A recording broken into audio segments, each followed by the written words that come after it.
What is the ruling on joint family in Islam? How to balance between each relation? Sorry, can you explain that? Joint family?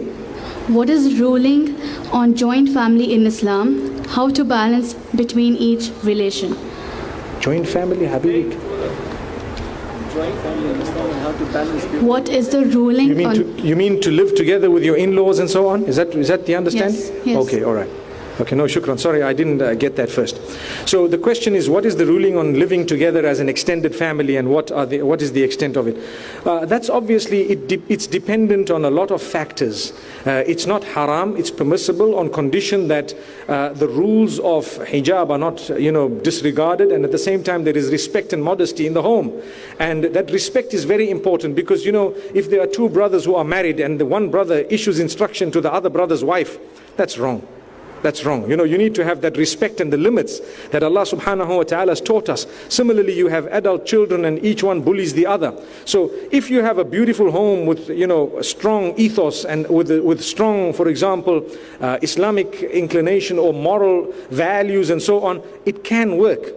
But I'd like to believe in today's world, there is a lot of selfishness that takes over people. And even if we are good, sometimes not everyone that we are living with is good. So if, for example, there is a discrepancy and people are finding it difficult, rather than making it something depressing where everybody is fighting each other and people are angry and depressed, we'd rather separate. We'd rather live separately, and we'd rather try. Some people's financial circumstances do not allow that to happen. But to draw the line is important because, like we say, in Islam, when a man gets married, his wife is not his father's wife. Some people, in some cultures, the father decides, this happens a lot, the father decides who you're going to marry, and after that he instructs the woman also to say, you do this, you do that, you do that. So she's just an unpaid maid for the home.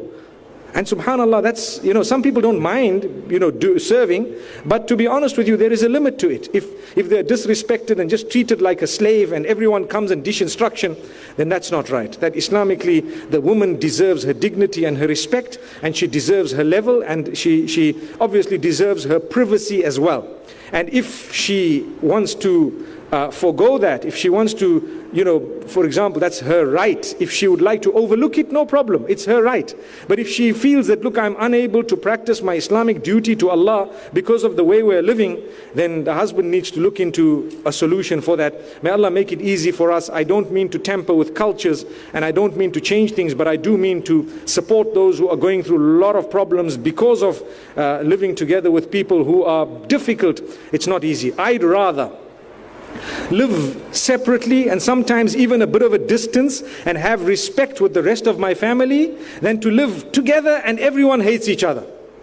Living together does not depict unity in Islam.